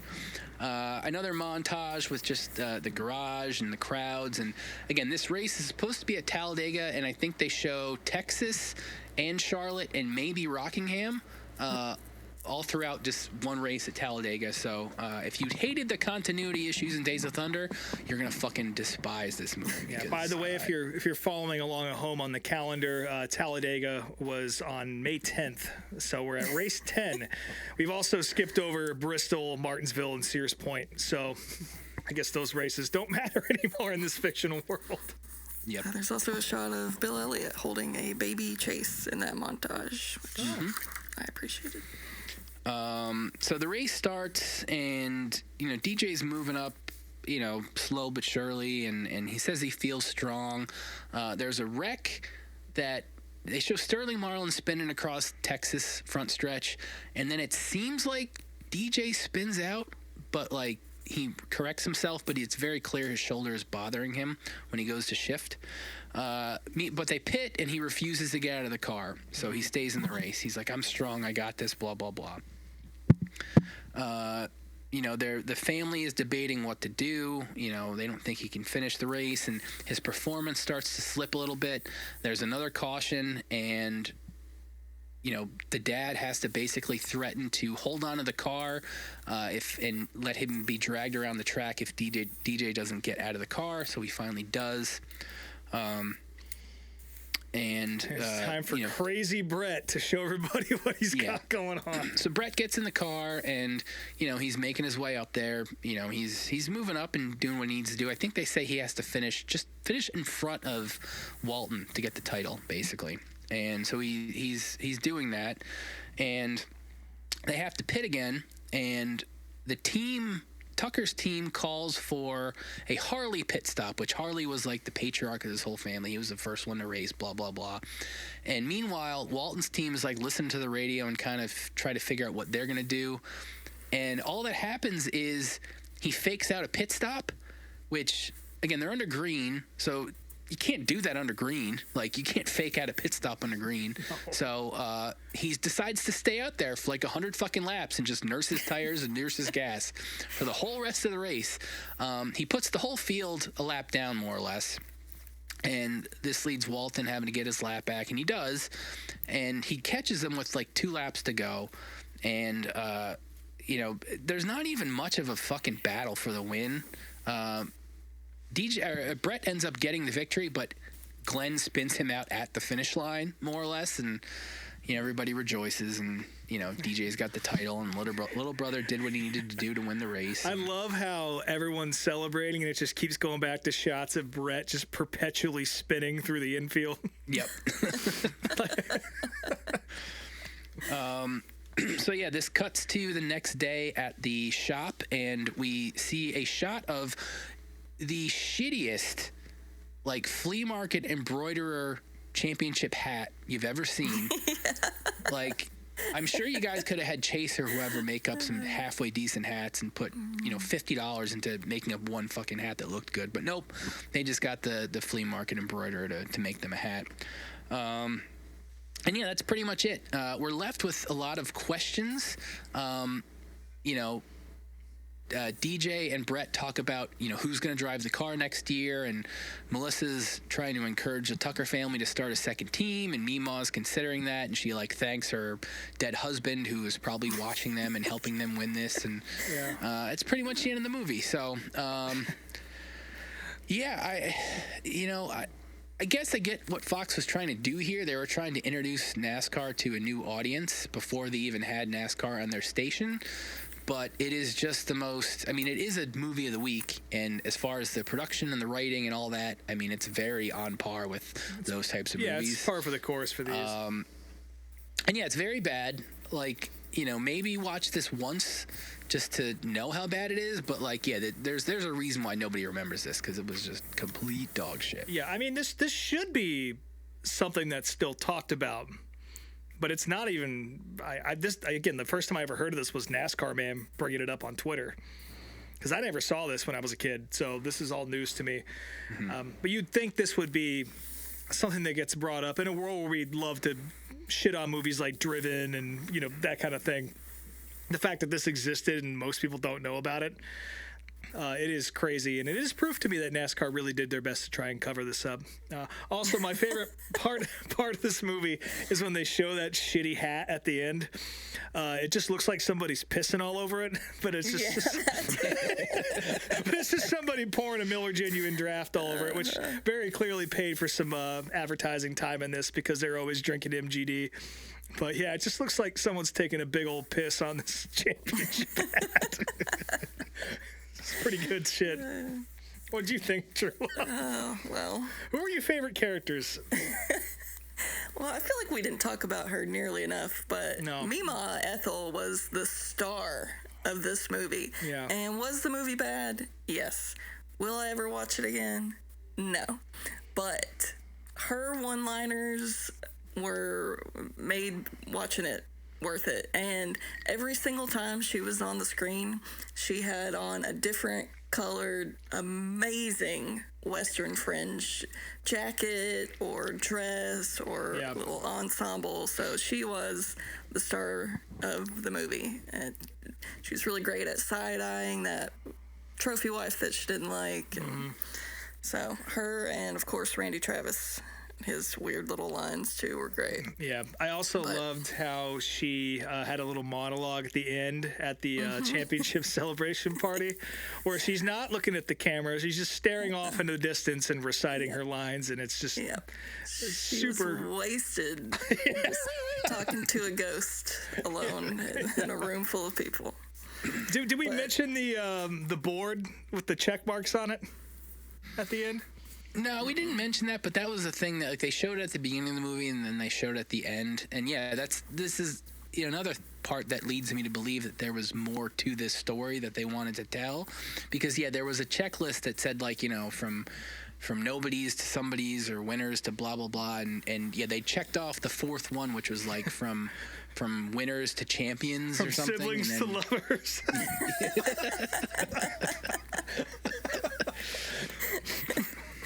By the end of the movie, though, they really did have me invested in the storyline enough to want to know what happened next between the brothers the next season. Yeah, I would say agree. Storyline-wise, this was 10 pounds of shit in a 5-gallon bag, basically. Like they tried to cram so much story and exposition about this family and racing, just way too much going on for an hour-and-a-half movie. It did, as bad as it was, it did leave you wanting a little more as far as what happens to these people. But we'll never know. If you want to buy a copy of the script of this movie, there's one on eBay for $156. I would give you $1.56 for that. That's about it. Is it part of the Martin Truex Jr. collection?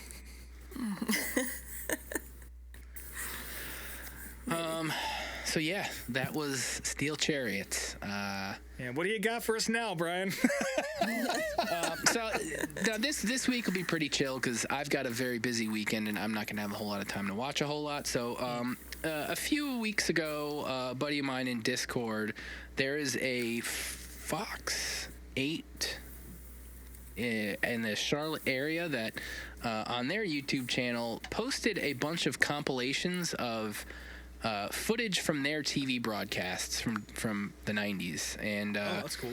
I haven't settled on an exact one because there's like a bunch of different ones from 92 to 94, but we're going to watch one of those. I skimmed through a couple, and it's all their footage. And like it's stuff that's shot at the track or stuff at shops, and little segments that they would show on the news broadcast. So it's stuff that races and stuff we've seen, but footage that we haven't seen before. And I just thought it was neat. Like they're little half-hour videos, and again, something that'll be easy to digest and talk about next week. So I'll have one of those on the playlist by tomorrow. So Nice. Cool. That's awesome. So yeah, let's see. This weekend is the Roval. Are you going, True Love, or no? I am not. My plans fell apart a few days ago. So Oh, that's a bummer. yeah, I've been to every Roval race, so I'm pretty fucking bummed. So Well, that sucks. Yep. I will be watching probably from someone's couch in New York while I'm up there. And yeah, Rob, I'm assuming you're not doing any racing stuff because it's pretty much all done up by you, isn't it?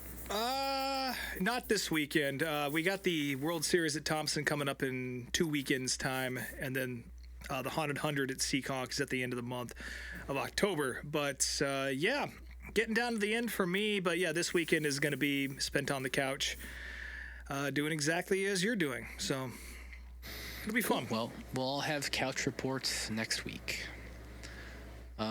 Yeah, so as always, you can follow us on Instagram at meetmeatapplebees, on Twitter at meetmeatthebees. I am Speedway Screens on all the things. SpeedwayTSJ.etsy.com is the shop, and MMA Applebees at checkout for 15% off. still Snake Mountain True Love. I will be reporting live from the pool room tomorrow, having lunch, and playing the siren on my phone for Brian while I'm sitting there. Hell yeah. Rob Motes _ unofficial on Instagram. My band's called These Wild Plains. And yeah, come see me. Oh, by the way, no skunks this weekend. I did watch the race out on the patio. But I did have one of the neighborhood cats stop by for a few minutes and he sat next to me and we watched Kansas together. So that's a slight improvement. Yep. It was very It's a nice. little stinky. Yeah, very cute cat. That one's cross-eyed, so love that one. But yeah, hopefully we'll have more of the same this weekend. Cool. Well, with that, the check is here. So thanks for joining us again at Applebee's, and we'll talk to y'all next week.